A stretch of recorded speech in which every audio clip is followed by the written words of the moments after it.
Bom, o nosso tema nessa terceira aula do segundo semestre, bom, o grande tema é a religião espírita, né?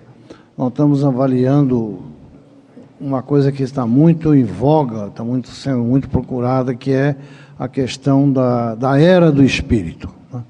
Todo esse nosso processo de transição, a era do espírito, ela se torna de uma invulgar importância, né? E hoje nós vamos falar exatamente sobre a aldeia planetária. Esse termo aldeia planetária, ele foi de uma certa forma tirado de Marshall McLuhan. Marshall McLuhan, ele foi um pensador que desenvolveu a ideia da aldeia global. A aldeia global significava o seguinte: com as comunicações, com o advento das redes sociais e das comunicações mesmo em si, ele entendeu que o mundo se transformou numa grande aldeia. As coisas, as notícias, as informações, as relações interpessoais, elas estavam se tornando cada vez mais rápidas, mais atuantes e mais presentes.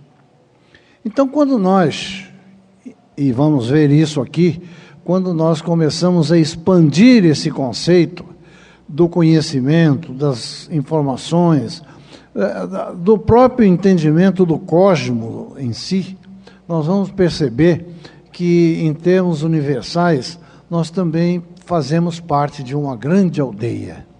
E é essa aldeia planetária que nós vamos falar sobre ela hoje. Antes de mais nada, eu queria deixar na percepção de vocês uma frase muito interessante de Albert Einstein. Aliás, Albert Einstein, ele fugiu muito ao estereótipo do cientista por causa da formação. Ele era judeu e teve uma formação extremamente humanista. E por esse motivo ele então dizia coisas que fugiam um pouco aquela casca de dificuldade de entender as coisas divinas que o cientista normalmente tem, devido ao pragmatismo, né? E o Einstein então deixou essa frase aí, entre muitas outras interessantes. Ele dizia assim, por exemplo, que ele tinha uma preocupação muito grande com o futuro, porque ele iria viver lá. E com isso ele deixou bem patente a ideia de que ele acreditava na reencarnação. E principalmente a ideia de que ele deveria fazer tudo para que o futuro fosse melhor, para que ele tivesse também uma melhor qualidade de vida, de percepção das coisas nesse futuro onde ele iria viver. Ele diz assim: ninguém é capaz de alcançar completamente isso, mas o esforço para alcançar tal realização é em si uma parte da libertação e um fundamento para a segurança interior. Então, essa frase eu coloquei, esse texto eu coloquei na frente, para que nós já pudéssemos começar a olhar todo o nosso trabalho de uma forma bastante aberta, sem nenhuma intenção de prevenção ou coisa que fosse assim. Vocês vejam bem, a astronomia, ela calcula que a idade da Terra, do universo, está na faixa de 13,8 bilhões de anos. Isso aí é uma coisa quase que inimaginável, né? Mas como é que nós podemos definir o tempo de um ente que é infinito? O universo, no sentido de ser criação de Deus, ele é infinito porque Deus é infinito, a vontade de Deus é infinita, enfim, tudo relacionado com o divino tem esse sentido da infinitude, né? Mas, ao mesmo tempo, como é que nós vamos explicar o Big Bang, que foi, de acordo com a ciência, de acordo com a astronomia, o início de tudo, a grande explosão que gerou todo esse processo de expansão universal? Então, por causa disso, a ciência criou um conceito, uma coisa chamada universo observável. É nesse universo observável que nós vamos trabalhar hoje, que nós vamos conversar hoje. Então, o universo observável seria o seguinte: eu estou parado aqui, supondo que tenha uma abóboda enorme aberta na minha frente, Então, tudo que eu estiver vendo nessa faixa, nessa área, seja olho nu, seja através principalmente de telescópios, isso é o universo observável.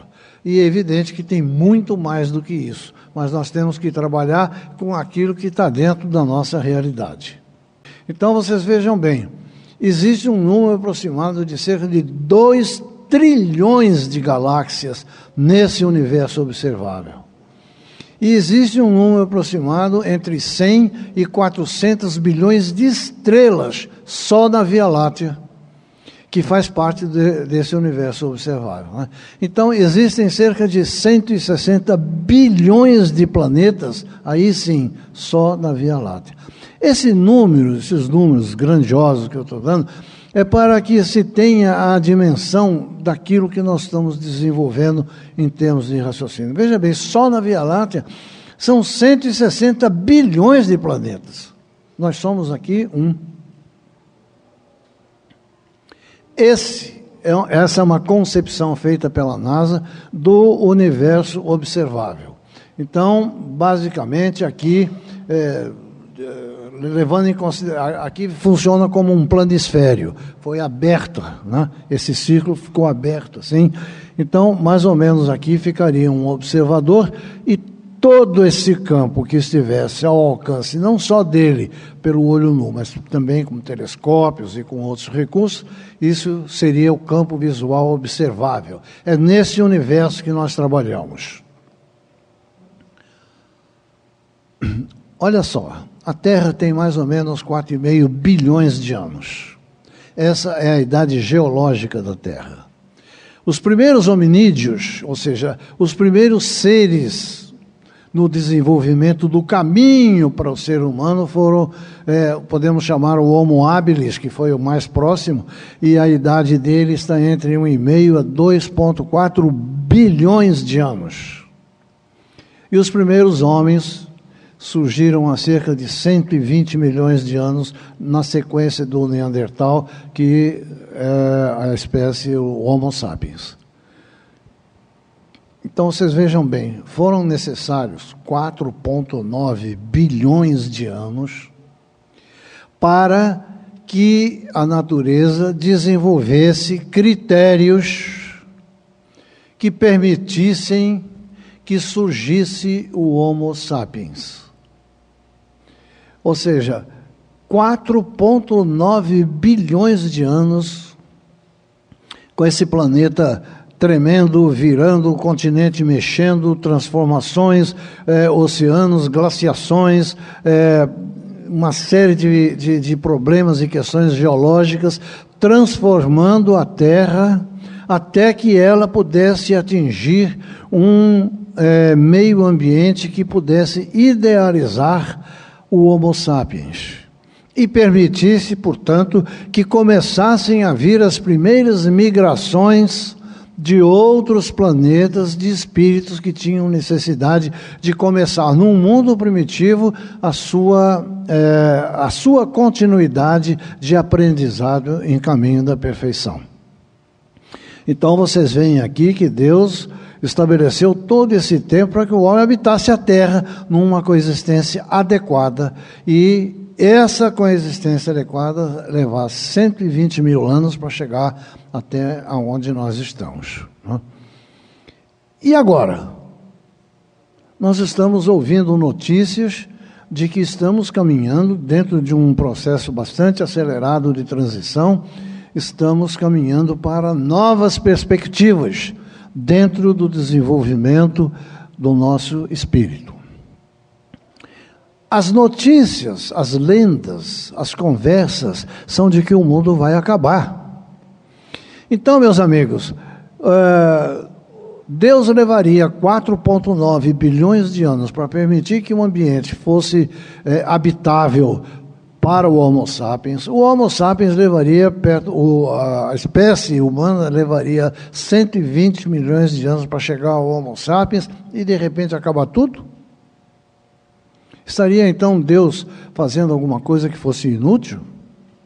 E se tudo acabasse? Mas vai acabar, e acabar com a sensação de que não acabou, de que tem alguma coisa por fazer.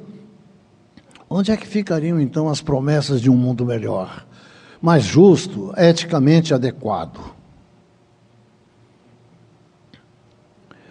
Meus amigos, se apenas 160 bilhões de planetas fazem parte da Via Láctea, podemos dizer então que, usando o conceito que eu expliquei antes de Marshall McLuhan sobre a aldeia global, podemos dizer que nós estamos dentro de uma aldeia planetária, que representa 160 bilhões de moradias.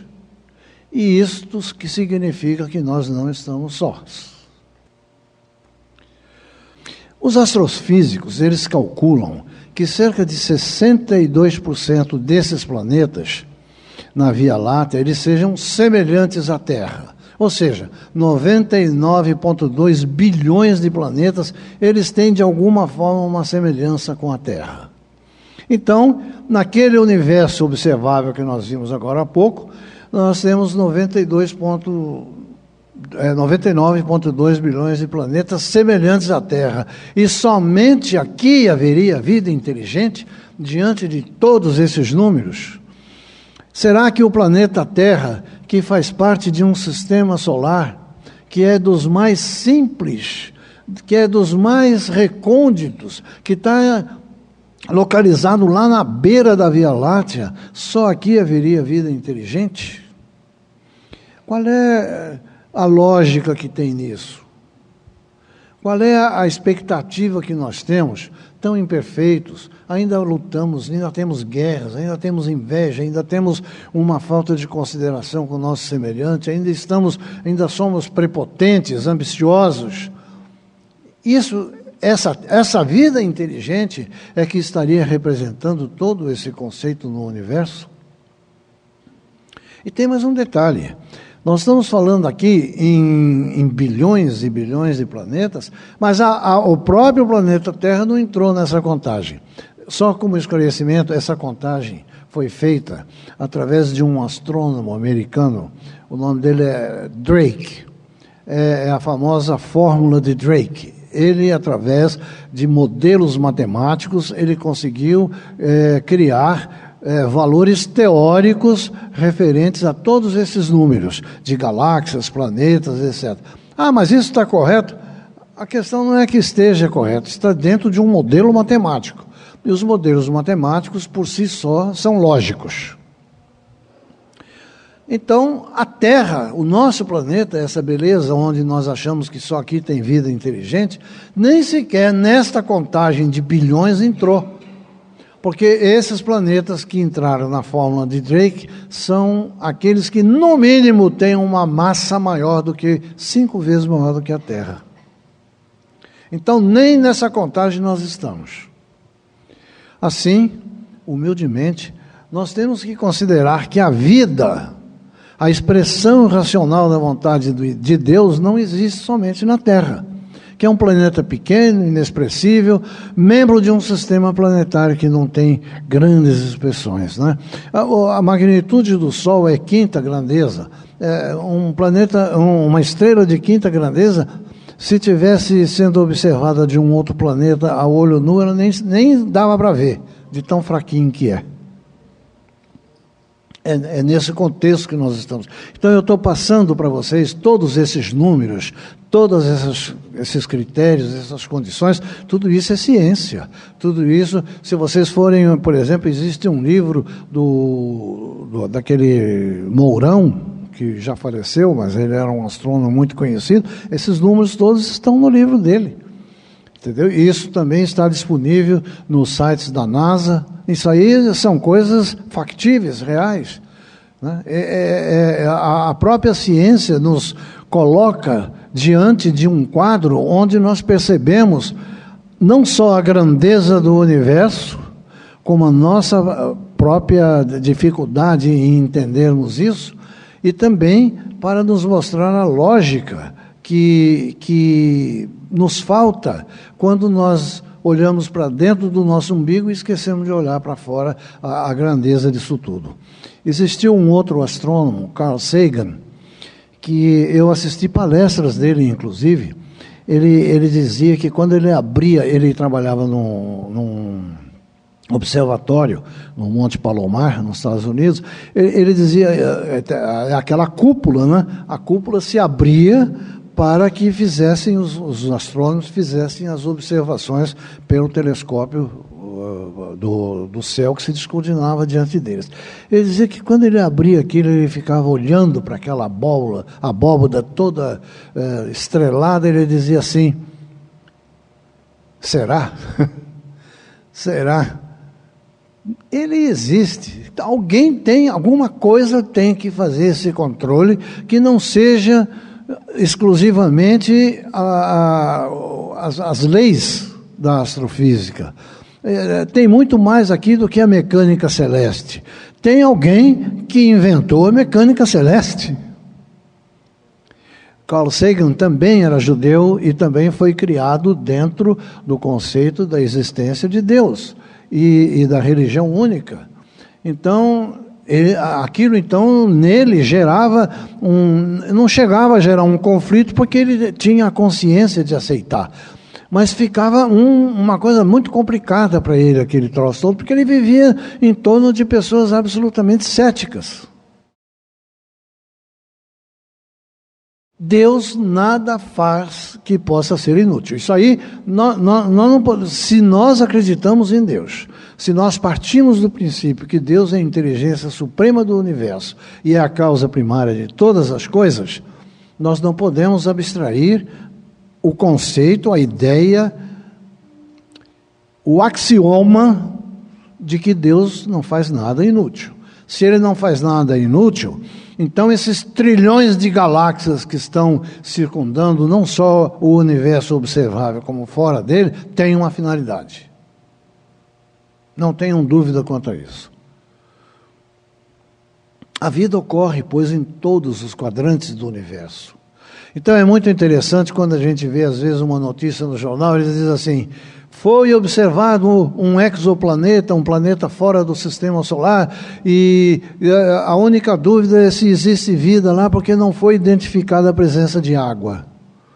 Quem é que disse que a água é o padrão vital do universo? Quem é que disse isso? Se nós formos no deserto de Atacama, no Chile, nós vamos observar vida que não tem água, que não usa, não tem, são alguns tipos de salamandras, alguns insetos, uns tipos de, enfim, vida inferior, né, que não precisa d'água. E se precisasse ia ser um problema, porque lá não tem água, lá não chove. Então, quando a gente vê essas notícias, há uma dúvida se há a vida naquele planeta, porque não foi identificada. Como agora mesmo, há pouco tempo, saiu uma notícia de que viram que tem gelo nos polos de Marte, então tem vida. Eu nunca me esqueço, eu era menino. Não vou dizer há quanto tempo faz isso, porque essas coisas a gente não fala, né? Mas eu me lembro que uma vez, uns 12 anos, eu passei numa livraria e tinha assim, escrito assim, ó, um livro grosso, dizia assim: A Vida no Planeta Marte e os Discos Voadores. Era um livro do Ramatiche. Eu falei para o meu pai: eu quero esse livro, eu quero ver esse livro, né? E meu pai: mas isso aí é um negócio meio complicado, você vai... Não, eu quero ver vida no planeta Marte e os discos voadores, duas coisas que me excitam a imaginação profundamente.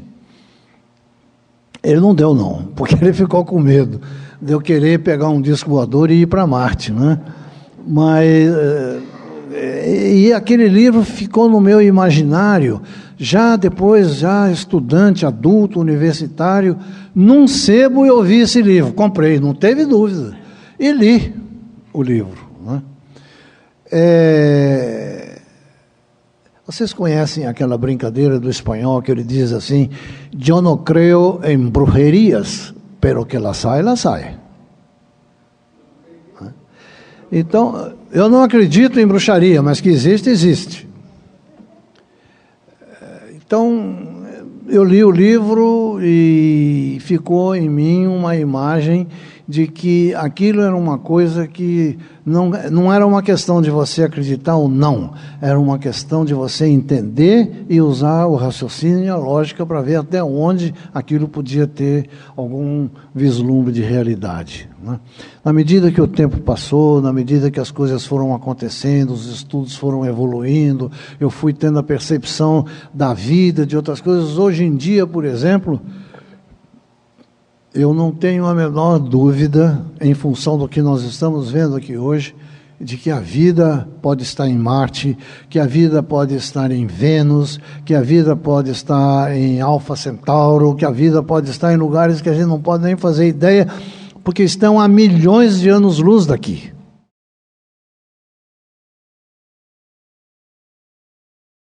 Os milênios de maturação geológica do planeta, os milênios de seleção natural, as galáxias, tudo isso, gente, foi um processo inútil. Foi uma coisa que Deus fez só porque Ele queria ver aquilo tudo ali na frente dele. Nós não podemos pensar assim. Nós não podemos achar isso. Existem duas grandes correntes no mundo, que são o evolucionismo e o criacionismo. Os evolucionistas acham que o processo evolutivo é que deu margem a tudo que nós temos. Os criacionistas dizem que não, foi a vontade de Deus e já tudo começou do jeito que está. Isso daí é uma questão de quem precisa ter alguma coisa para fazer dentro das colunas acadêmicas. Porque, na verdade, nós, quando olhamos para esse universo que está na frente da gente, o universo observável, nós não temos que ficar fazendo conjecturas se aquilo é ou se não é, se evoluiu, se criou, como é que foi, está lá. E para estar daquele jeito, basta nós olharmos para o nosso planeta e vamos perceber que há 50 milhões de anos atrás o planeta Terra não é como é hoje. Nós vamos perceber que, mas tiveram os dinossauros e tiveram aquelas aves esquisitas, tudo aquilo acabou quando veio lá um meteoro, bateu, criou um fumaceiro danado no planeta, eles morreram. Mas se não tivesse acontecido isso, como é que nós estávamos andando de automóvel hoje? Porque são os fósseis que foram consequência de toda aquela limpeza de seres do tipo dos dinossauros que veio a gerar esse negócio todo.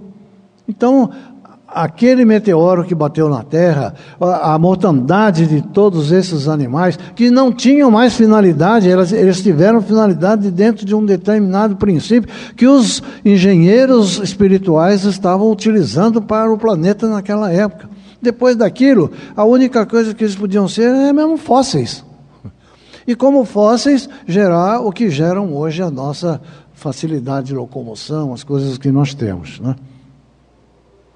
Então, desde os mais antigos manuscritos, a documentação religiosa ela aponta para a convergência em um ponto onde a lei do progresso se fará presente em sua máxima aplicação. Então, nós vamos ver o seguinte: todos esses mundos, essas galáxias, esses planetas que estão espalhados por aí tudo, não são inúteis. Nada disso pode ser inútil. Mas eles podem, se nós quisermos entender efetivamente o que diz a lei do progresso, que foi muito bem colocada por Allan Kardec na parte 3ª do Livro dos Espíritos, as leis morais. Então, a lei do progresso diz que tudo está dentro de um princípio de crescimento, de evolução e de melhoria. Kardec nos ensina que nós não regredimos, que nós não retroagimos. Quando muito, nós podemos dar uma paradinha por teimosia, mas o nosso objetivo é crescer. Então, meus amigos, se um planeta como a Terra passou por tantas transformações geológicas, por que nós, como espíritos, também não passamos por transformações geológicas espirituais?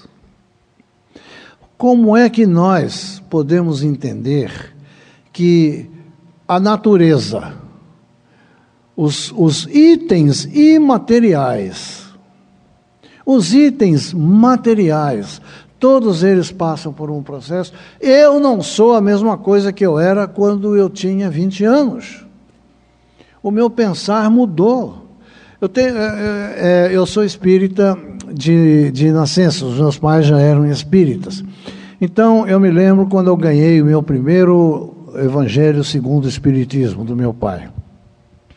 E eu sempre tive o hábito de tudo que eu leio, eu faço anotações à margem. Quando as anotações são muito grandes, eu ponho numa folha de papel e depois fica tudo dentro do livro. O livro fica inchado, cheio de coisa, e as anotações lá. Eu estou já no 11º exemplar do Evangelho segundo o Espiritismo. Então eu fico olhando as anotações, as coisas que eu fiz anos atrás, e eu fico assim, dizendo, eu não escrevi isso. Não devia ser assim. Será que era essa a minha visão sobre esse determinado ponto? Então, se eu, dentro da mesma encarnação, vou alterando a minha maneira de pensar, e eu espero que seja para melhor, por que razão que nós não vamos entender que este processo de crescimento, de maturação, de trocas e de modificações não acontece para todos nós? E ao acontecer para todos nós, vai até onde? Nós somos aqui um grupo. Até que ponto este grupo é homogêneo? Cada um de nós pensa de um jeito, tem um determinado nível de crescimento, de evolução. Tem gente aqui que pode ser a favor da pena de morte, tem gente que pode abominar isso, tem gente que pode achar que o aborto em qualquer circunstância é um crime, como tem gente que pode achar que o aborto em determinadas situações pode ser feito. Então, cada um de nós tem perspectivas diferentes. Embora tenhamos a mesma dimensão de entendimento a respeito de uma coisa chamada Espiritismo, a respeito de uma coisa chamada Allan Kardec, a respeito de uma coisa chamada Livros da Codificação. Nós todos lemos isso, mas as nossas percepções são diferentes. Então, a lei do progresso, ela faz exatamente essa convergência. E quando nós atingimos um determinado limite, o que vai acontecer? Se nós somos aqui 40 pessoas, pode acontecer que 18 a 24 pessoas comecem a pensar dentro de um mesmo padrão. Quando isso acontece, aquelas que não estão pensando nesse mesmo padrão começam a atrapalhar. Porque elas estão tirando a sintonia, a nova sintonia que aquelas que já atingiram aquele padrão estão colocadas. O que é preciso fazer então? É a mesma coisa quando a fruta está no cesto e ela apodrece, tem que tirar para ela não contaminar as outras. É a mesma coisa que nós fazemos quando nós percebemos que estamos num lugar onde o ambiente não é bom, nós saímos. E, enfim, há um processo seletivo todas as vezes em que nós não estamos em sintonia com alguma coisa. Este é o processo que nós estamos passando na atualidade. Nós estamos, desde antes até da Segunda Guerra Mundial, já na Primeira Guerra Mundial, já existiu, vocês vão ver, por exemplo, nas ciências, né, os grandes físicos, químicos, da era moderna, eles estavam situados no início, na época, um pouco antes da Primeira Guerra Mundial. Já eram as migrações de seres inteligentes que estavam vindo para trazer um conhecimento maior para a Terra. Então, quando nós atingimos esse ponto, é necessário que haja uma seleção. Não só para facilitar aqueles que já atingiram aquele ponto de maturação relativo a um planeta de expiações e prova como é o nosso, como também para aqueles que não atingiram terem a oportunidade de irem para outro lugar onde eles possam recomeçar o processo de crescimento. Isso não é nada de anormal, não é nada de estarrecedor, não é razão para medo nenhum. Tanto numa situação como na outra, nós vamos ver que está presente a justiça de Deus, que nos dá a oportunidade de, em qualquer circunstância que nós estejamos, seja para ir para um planeta como se fosse um tipo de exílio, seja para ficar nesse daqui, em qualquer circunstância, Deus está nos dando uma oportunidade de crescimento, né? Então, nesse laboratório onde os homens e as estruturas geológicas interagem, outras questões surgem.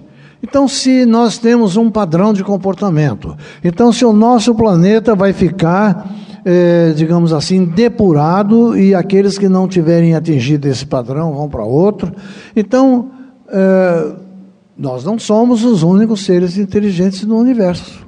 Nós fazemos parte de um concerto de inteligências em diferentes graus de evolução. Quem somos nós? De onde nós viemos? Para onde vamos? São essas perguntas que são feitas e muitas vezes as pessoas não encontram resposta. Eu não me esqueço de Bezerra de Menezes, num dos depoimentos dele. Ele ganhou o Livro dos Espíritos de presente do Dr. Travassos, que era um amigo dele, e ele foi lendo no bonde o Livro dos Espíritos, e de tal maneira ele se sentiu entusiasmado com aquilo, que ele chegou em casa, atravessou a noite toda lendo aquilo, e no final da manhã ele virou e disse: era isso que eu estava querendo saber. E Bezerra era um homem profundamente religioso, católico. Então, as perguntas: quem somos, de onde viemos e para onde vamos, elas são respondidas não é pelos livros, elas são respondidas pelo nosso coração quando nós lemos os livros. Porque esse mesmo Livro dos Espíritos, que transformou a vida de Bezerra, ele foi lido por outras pessoas e não transformou essas pessoas, porque elas não tinham ainda a maturidade, não tinham ainda a sintonia para perceber o conteúdo daquilo. Então, Kardec, no Livro dos Espíritos, ele ensina que nós somos espíritos criados por Deus, simples e ignorantes, e a cada um de nós Deus deu uma missão para nos esclarecermos e progressivamente nos conduzirmos à perfeição. Então isso diz: quem somos? Somos espíritos simples e ignorantes criados por Deus. De onde viemos? Viemos do princípio inteligente, que foi Deus que nos atribuiu isso. E para onde vamos? Nós vamos progressivamente sendo conduzidos à perfeição. Essa é, em síntese, a resposta para isso. Nesse caminho de perfeição, Kardec estabeleceu 5 categorias de mundos, através dos quais o espírito imortal ele desenvolve essa sua trajetória. Então, se são 160 bilhões de planetas, são 160 bilhões de moradas, são 160 diferentes estágios evolutivos pelos quais trilhões de espíritos têm que passar. Existe um livro, A Vida de Francisco de Assis, do espírito milanês, que foi psicografado por João Nunes Marques. No prefácio desse livro tem umas informações muito interessantes, entre elas diz o seguinte: que na psicosfera do planeta Terra existem cerca de 30 bilhões de espíritos. Esses 30 bilhões de espíritos estão, cada um deles, girando dentro de um determinismo que vai fazer com que eles tenham oportunidades de reencarnação para o seu progresso. No planeta Terra, falando da psicosfera da Terra. No planeta Terra, encarnados, a média é de cerca de 7 bilhões de espíritos. Só para fazer uma divisão sem muito cálculo, 1,5 bilhão de espíritos estão na China e os outros 1,5 bilhões estão na Índia. O resto está espalhado pelo mundo. Então vocês vejam bem, nós estamos desenvolvendo uma trajetória até que nós possamos atingir os mundos celestes, os nossos mundos divinos. E essa trajetória trajetória ela ocorre não só no nosso crescimento dentro do nosso planeta, como ocorre no nosso crescimento dentro do nosso planeta do outro. Quem faz, por exemplo, o ensino médio, tem que entrar no primeiro ano, fazer uma prova para passar para o segundo, fazer uma prova para passar para o terceiro, quarto, quinto, por aí fora. Então, nós poderíamos dizer, de acordo com a classificação didática de Kardec, são 5 categorias de mundos, e cada uma delas exige que nós passemos de um para o outro através de merecimento. Vamos ver aqui, moça. A Terra é um planeta de expiações e provas. Esse é o conceito, isso aí é uma coisa definitiva. O que é uma expiação? É o aprendizado. São as possibilidades de reconhecimento dos erros cometidos pelo espírito comprometido. Então, a expiação é quando nós temos consciência de que erramos. A expiação é quando passa para nós, através da identificação com as religiões, com a identificação com princípios éticos, morais, nós começamos a reconhecer em nós os nossos defeitos, os nossos erros. Isso é fácil? Sim. Quanta gente por aí é cega e não consegue entender isso. Provas é a afirmação do aprendizado. São as provas pelas quais o espírito tem que passar para a certificação de um novo ciclo. Quando nós estamos na escola, o que acontece? Nós estudamos um ano inteiro, o ano inteiro é um aprendizado. Chega no fim do ano, temos que fazer uma prova para saber se aquilo que nós aprendemos foi absorvido e se nós estamos, portanto, qualificados para passar para o ano seguinte. No planeta de expiações e provas é exatamente isso que acontece. Nós passamos a nossa vida, e quando eu digo isso, pode ser 3, 4, 5, 10, 15 encarnações, até que nós tenhamos consciência, como espíritos, dos nossos defeitos. Aí o que vai acontecer? Nós vamos ter que fazer as provas. Porque o simples fato de nós nos arrependermos é importante. Mas se nós não provarmos a qualidade do nosso arrependimento, é inútil. Nós vamos ter que voltar para repetir de ano, fazer tudo de novo, até que nós tenhamos aquela consciência do equilíbrio entre aprender e provar. Então a prova é isso. A prova é aquele processo. É na prova que a gente sofre com o outro. É na prova que as coisas começam a acontecer, que aí então nós temos que mostrar da nossa dignidade, nós temos que mostrar que a nossa tolerância, da nossa generosidade, do nosso respeito, da nossa vontade de aprender, de crescer. É nessa hora que vem as provas. Enquanto nós não tivermos isso, nós estamos num processo de expiação. Então, são 5 diferentes categorias de mundos habitados. Os mundos primitivos, os mundos das expiações, que é o planeta Terra. O mundo de regeneração é para onde nós estamos indo. Nós, que eu digo, é para onde aqueles que estão regenerados podem ir. Mundos ditosos utilizam finalmente os mundos celestes ou divinos. Eu pretendia fazer aqui levar para um texto que tem lá, que fala sobre cada um desses. Mas não podemos dizer que os mundos primitivos são aqueles que estão ainda no início. É o começo de tudo. Os mundos de expiações e provas, nós já saímos um pouco daquela barbárie, daquela selvageria, mas ainda o egoísmo predomina muito nesse mundo. Nós ainda somos muito, entramos muito em choque, temos muitas guerras, temos muita coisa. Os mundos de regeneração são aqueles aonde existe ainda um pouco de problema, que nós estamos fazendo uma expiação de prova, mas é um mundo onde existem menos condições de lutas, de guerras, de egoísmo, já é um estágio melhor. Os ditosos ou felizes não precisa dizer, o próprio nome está dizendo. E, finalmente, os mundos celestes ou divinos é onde estão os espíritos puros, onde está a perfeição ao lado do Pai Celestial. É para onde todos nós vamos um dia.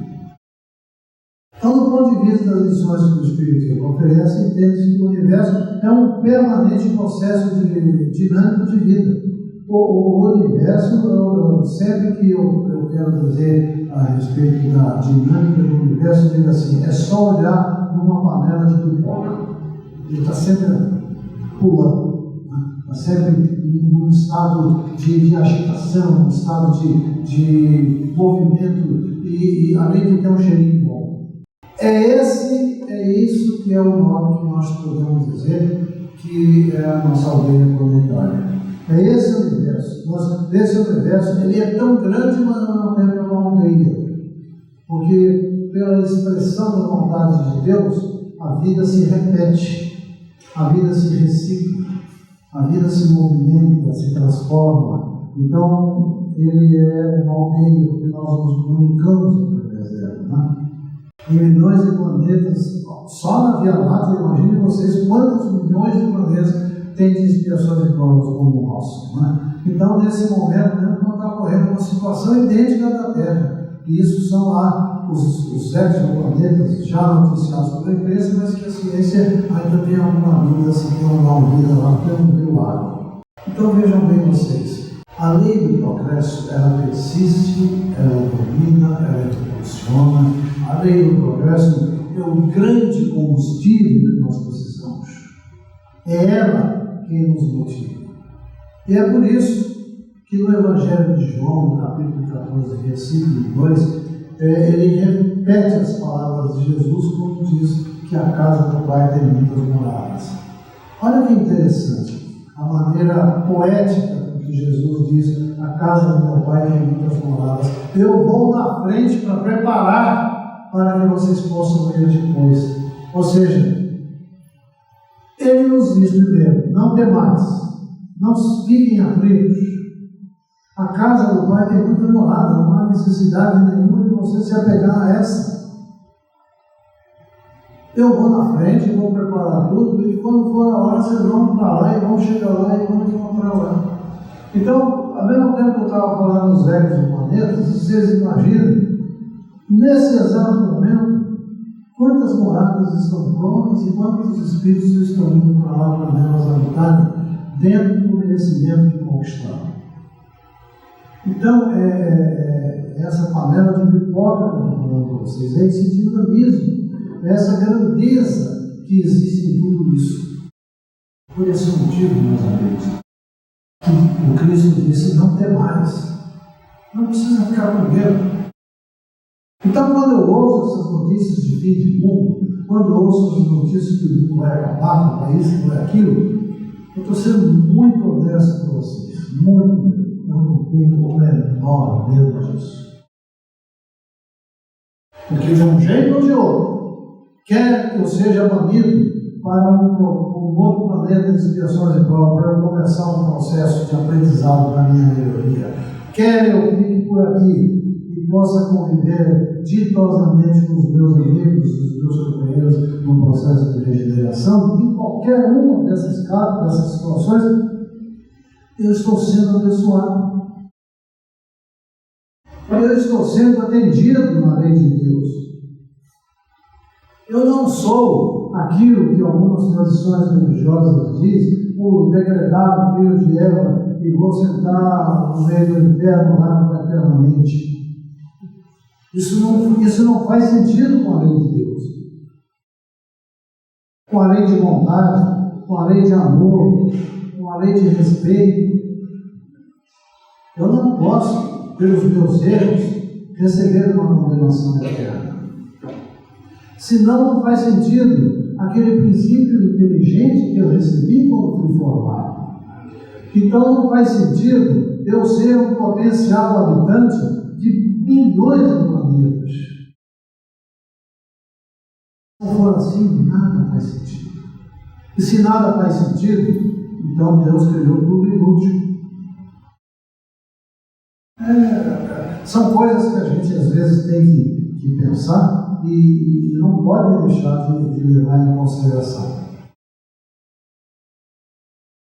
Considerando o estágio atual do nosso planeta, nós vamos lembrar que se diz sobre um processo de transição que diz respeito ao nosso próprio progresso, e temos que levar isso em consideração. Aqui eu quero lembrar a vocês que já existem alguns livros, principalmente na psicografia de Valdo Franco, mas existe um livro que chocou muito as pessoas e que chacoalhou um pouco também as consciências, que é o livro do Manuel Filomeno de Oliveira, da Transição Planetária. Gente, o que surgiu de apoio e de críticas a esse livro não está no gibi, como se diz na gíria. É a mesma coisa que existem críticos dentro do Espiritismo e gente conhecida dentro da doutrina, do movimento espírita, com relação ao nosso lar, dizendo que é um absurdo alguém acreditar que existe no nosso lar. É por isso que não estamos no planeta de expiações e provas. Porque se nós já estivéssemos nos mundos ditosos, no mundo de regeneração dos mundos ditosos, essas informações seriam recebidas com carinho. Muito bem. Por que é um absurdo a existência do nosso lar? Porque vocês já imaginaram como é que é dentro de um formigueiro? As formigas têm uma vida própria, específica, que nós nem de longe fazemos ideia de como ela é. Às vezes a gente pisa no formigueiro, está derrubando tudo para dentro e aquilo passa desapercebido.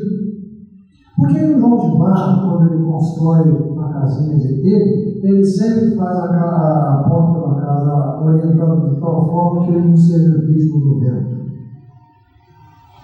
Por que a organização social dos cupins é um exemplo de vida para nós, seres humanos? Então, o nosso egoísmo, a nossa prepotência, mesmo entre espíritos, porque ser espírita não quer dizer que somos perfeitos. Ser espírita significa que estamos desconfiados que precisamos buscar a perfeição. Então, se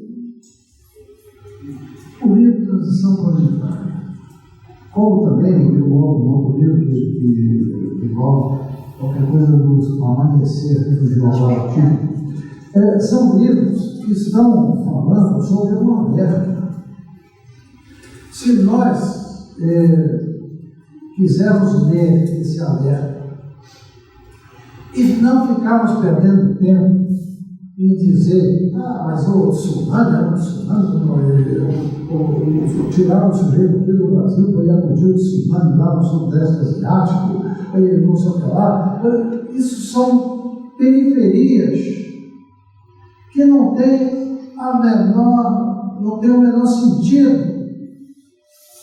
Ou seja, nós estamos perdendo, como sempre, nós estamos perdendo o tempo nos detalhes e nos esquecendo do conteúdo. Se vocês, por exemplo, nesse livro de Transição Planetária, se vocês verem os discursos daqueles líderes que estavam conduzindo os espíritos no trabalho de atendimento, não só a questão lá do tsunami no Sudeste Asiático, mas também os departamentos de reencarnação, os trabalhos, eles mostrando como é a interação que o espírito tem com o espermatozoide, com o óvulo, com a própria concepção e o que vai gerar daquilo, os gametas. Então, na hora que nós podemos entender como funciona esse mecanismo e ao mesmo tempo a gente imaginar que o aborto é uma coisa que está procurando ser legalizada, aí é que nós entendemos o verdadeiro crime que existe nisso. Então,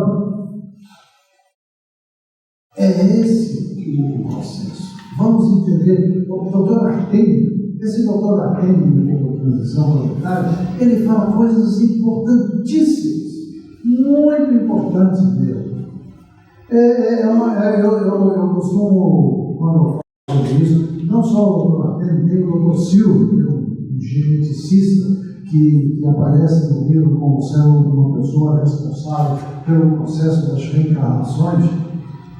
Eu costumo dizer que quando a gente faz a leitura das palestras desses espíritos, desses luminares, aquilo funciona como se fosse um horóscopo.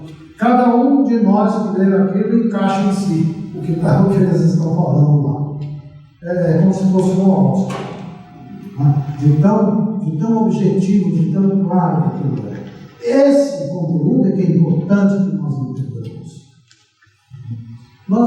Assim como o nosso lar, assim como uma série de outras coisas, a gente fica desconfiando, como é que pode uma cidade privada pode ser mas alguém por acaso tem conhecimento de física para poder entender como é um processo dimensional?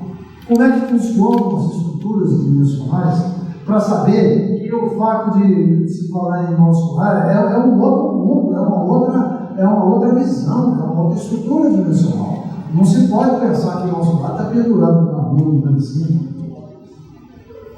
Então, essas coisas todas nós temos que pensar bastante nisso. A época é de transição. E vocês reparem uma coisa, essa frase do Daniel. A época atual da transição confunde os elementos das duas gerações, colocados no ponto intermédio, assistidos à partida de uma e a chegada de outra. Gênesis, capítulo 18, item 28, por Kardec. Isso por volta de 1857. Ele estava falando já em transição. Nós não estamos falando do livro do Filomeno de agora, não. Nós estamos falando de Kardec. O termo transição, geração indo, outra voltando, eram coisas que já estavam se tornando familiares para os estudiosos do Espiritismo daquela época. Agora veja isso aí. Afinal, o que está acontecendo? É o que vem ocorrendo nos dias atuais. As dores atingem patamares insuportáveis, chega-se ao máximo desequilíbrio, facultando a interferência divina, e isso está no livro Transição Planetária de agora, do ano 2008. É uma continuação daquilo que está lá na Gênesis de Kardec. E se alguém tem dúvida disso, a senhora está de casaco. Por quê? Nós estamos em novembro. A senhora estava com frio. Alguma vez na vida a senhora sentiu frio em novembro? Mas está sentindo agora. As coisas estão mudando. Tem uma tal de El Niño que está virando esse negócio todo aí. Nós estamos vendo o gelo da calor polar. Nós estamos vendo que as placas tectônicas estão extremamente excitadas.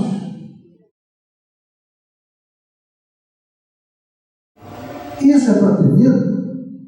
O fim do mundo não está aí, não. Não está nem estará.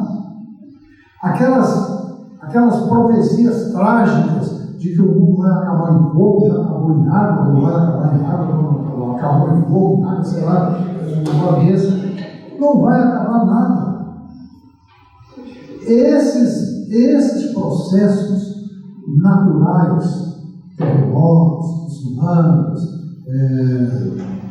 modificações climáticas, chuvas, enchentes, isso tudo mais, o nome disso é ajuste.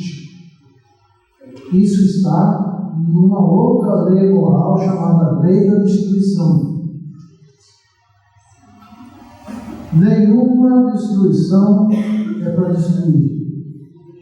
E isso já dizia um senhor chamado Antoine de Lavoisier, quando ele falou que na natureza nada se cria, nada se perde, tudo se transforma. Então, nós estamos nos transformando. Nós estamos nos transformando para melhor.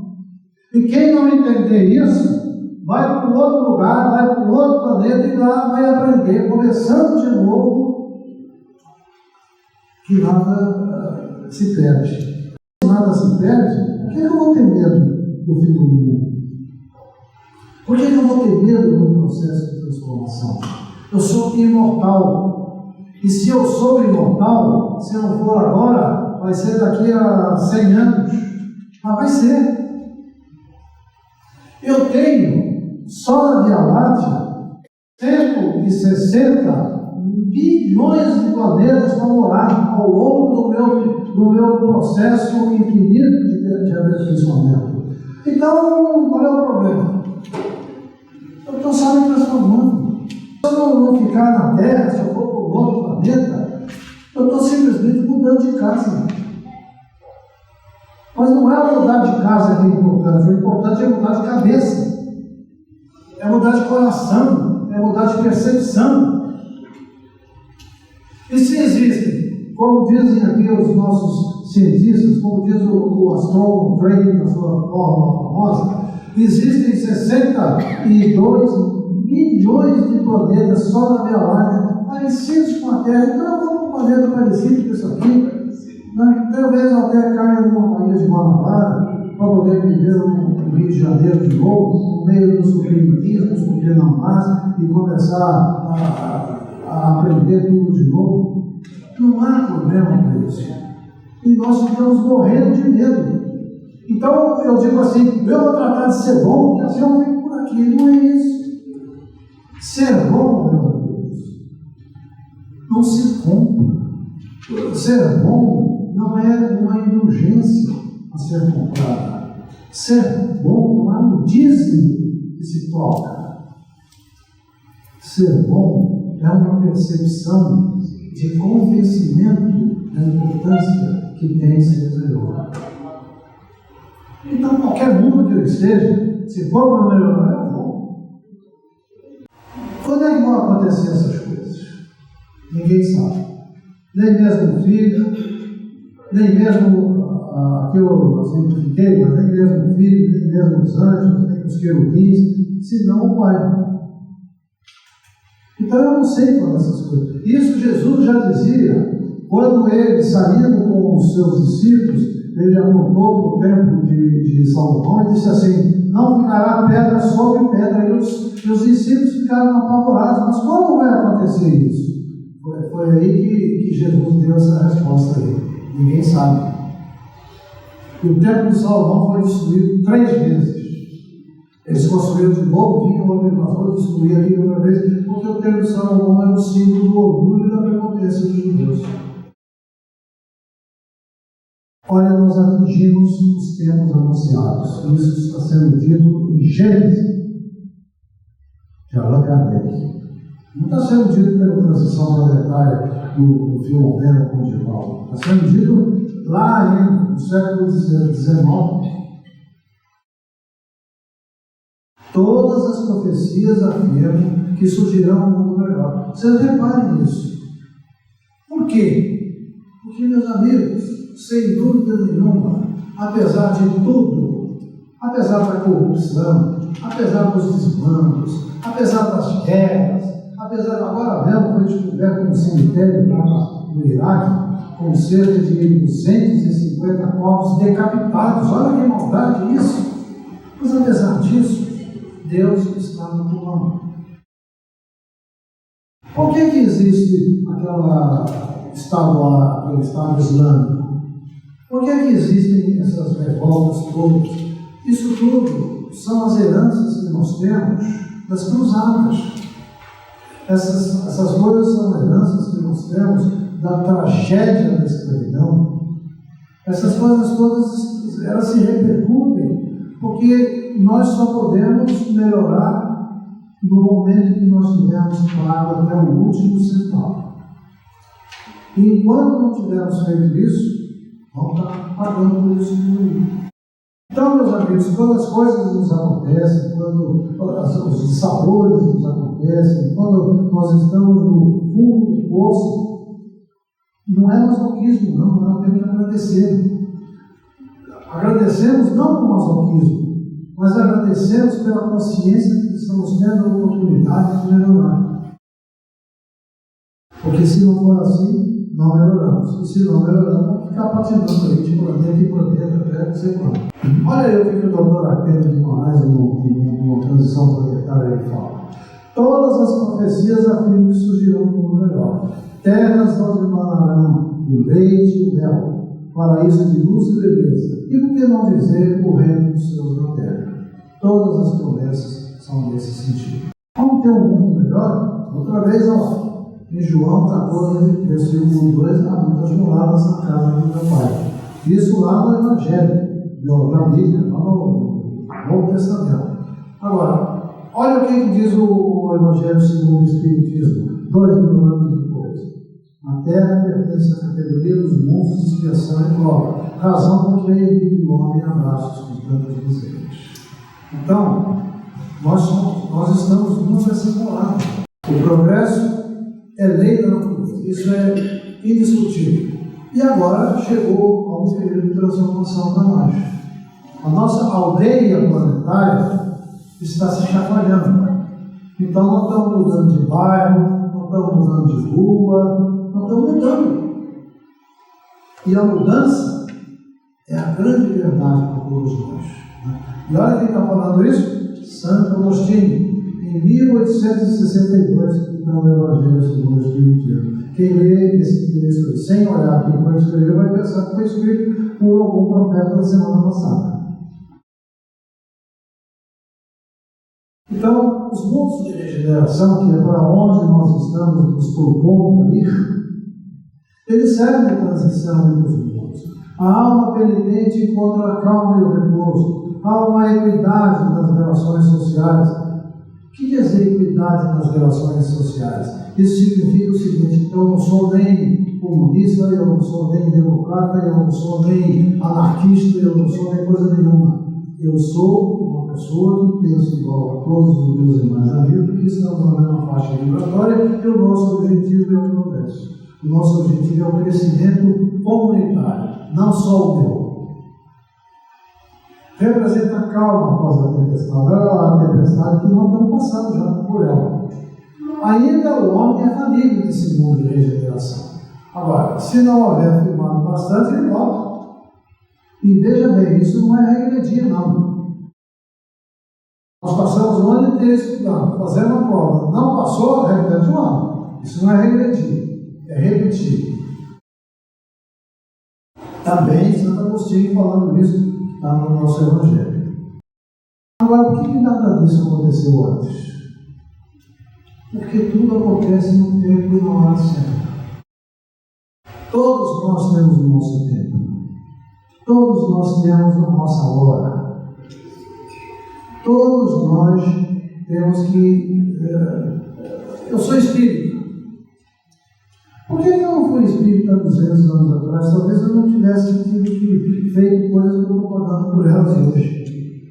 Mas eu não fui espírita há 200 anos atrás, mesmo que existisse o espiritismo na sua concepção atual, mas eu não fui porque não era a hora disso.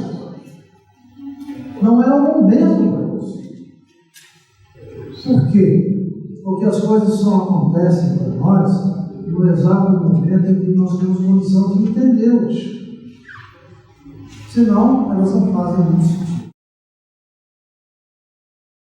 Quando a humanidade está madura para subir no degrau, pode dizer-se que são chegados os tempos marcados por Deus. Nós estamos nessa condição de subir no degrau. Muitos de nós, na humanidade, não todos, são os tempos bíblicos, tão falados, pouco compreendidos e muito fantasiados. E cada criança que nascer, em vez de um espírito atrasado, a inclinação ao mal, que antes dela encarnaria, virá um espírito mais adiantado e propenso ao bem. Isso está no Gênesis, gente. Eles já estavam falando naquela época no processo nosso atual de transição. Quem são esses espíritos? Essa é a ideia básica da aldeia planetária. Esses espíritos, porque a aldeia planetária, ela imagina, pensa, prevê, calcula um processo de transmigração, de trocas. Então, os espíritos, segundo o Dr. Artemio, virão apressar o progresso moral, utilizando-se do intelectual e do tecnológico. Quem mais irá colaborar? Virão outros missionários da educação, da solidariedade, que muito se empenharam em promover as existências pregressas. Uma das coisas interessantes que os guias espirituais estão se preocupando é dizer que neste momento de transição pelo qual nós estamos passando, ele não tem data certa para começar, para acabar, nós estamos nele.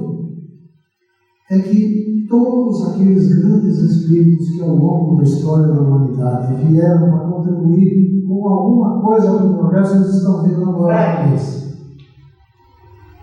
Para exatamente oferecerem conhecimentos, oferecerem, alavancarem coisas que eles fizeram lá atrás e que hoje estão deturpadas, tudo isso estão vindo para ajustar. E alguns dos profetas antigos, criadores de religiões, pré-socráticos, nobres espíritos do século IV a.C., aí ele está falando exatamente daqueles filósofos gregos, né? Os iluminados pensadores do século de Péricles, né? Os iluminados pensadores da escola neoplatônica e os audaciosos construtores do século XVII, XVIII e XIX, entre eles os grandes missionários da ciência e tecnologia. Por que ele fala de 17, 18 e 19? Porque foi um período extremamente conturbado no processo de conhecimento humano, onde o sujeito dizia que o Sol era o centro do sistema solar e para isso ele era queimado vivo. Onde o sujeito dizia que os micróbios que eram os agentes patogênicos das doenças e ele era humilhado e xingado na rua, como foi Pasteur, porque o Neves já se viu onde é que está o micróbio não correndo aqui. Aliás, a dificuldade de ver micróbios existe até hoje. Nós estamos chegando muita coisa que está na nossa frente que nos faz mal e nós não vemos. Quem irá colaborar nesse processo de transição? No livro Transição Planetária, do Filomeno, o Dr. Artemio, ele nos dá muitas informações a respeito do que nós já estamos recebendo. Vocês estão vendo aqui, ó, isso aqui é uma concepção artística, né? Mas mostra espíritos luminosos que estão vindo do sistema de Pleiades. Eles estão vindo para o planeta Terra com o único objetivo de nos ajudar nesse processo de transição. Não estamos sós. Então, onde estão vendo eles? Bom, no livro Transição Planetária e também lá em toda aquela comunidade que vive em torno do Divaldo, eles falam Alcino.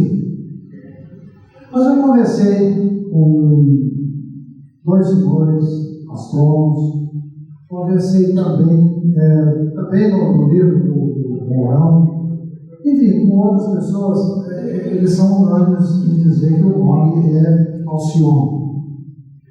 Gente, Alcione, Alcino, Alci, ou qual que for, o fato é que estão vindo espíritos iluminados de lá para nos dar apoio e nos ajudar. Eu falo Alcione.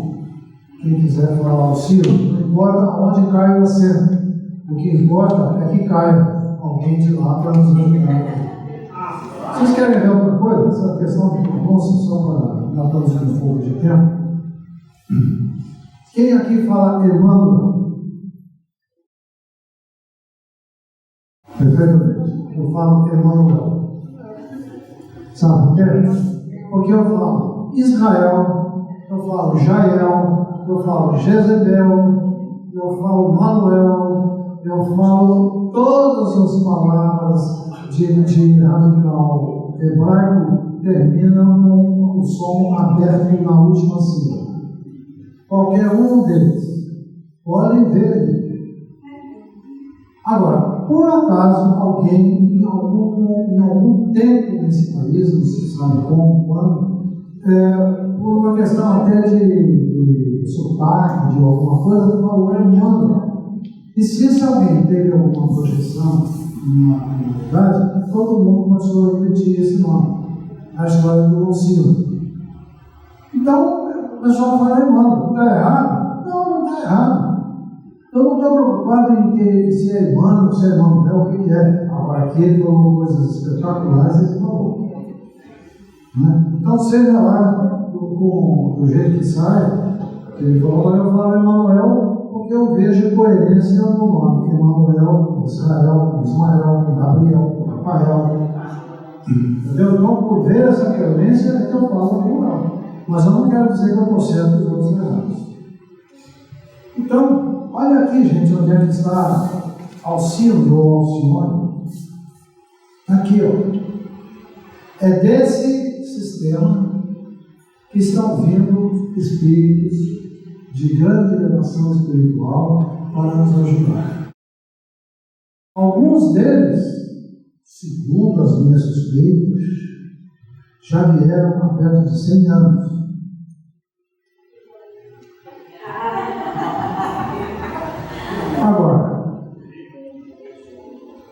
estão vendo. É por esse motivo que às vezes a gente fica espantado e diz assim: puxa, aquele menino tem 4 anos de idade, pega o celular e outros que mexem com o computador, outros que nós estamos vendo aí. Outro dia eu estava vendo na televisão um menino de 3 anos usando percussão, uma coisa com um ritmo, uma coisa espantosa. Uma chinesinha lá com 7 anos de idade toca violino, que é uma coisa extraordinária.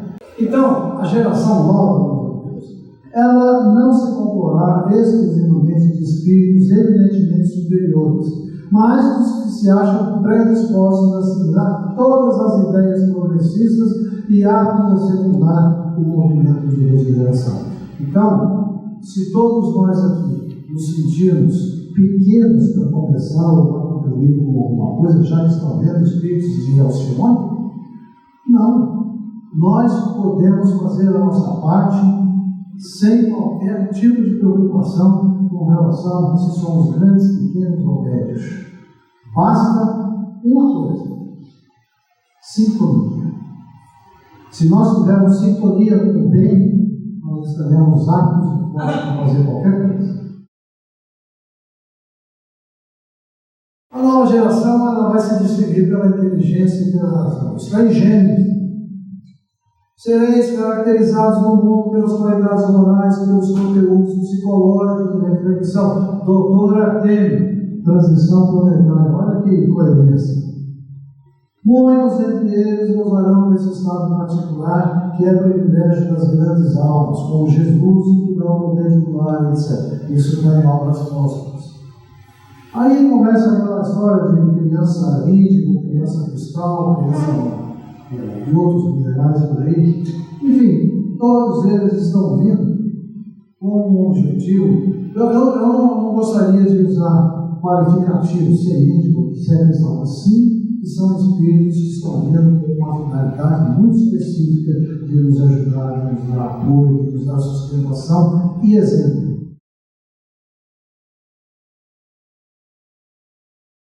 Todos vós, homens de fé e de vontade, trabalhai, portanto, com ânimo e zelo na grande obra de regeneração. Isso foi dito pelo Espírito São Luís, então, na codificação, lá no século XIX ainda. Essa paisagem aí está muito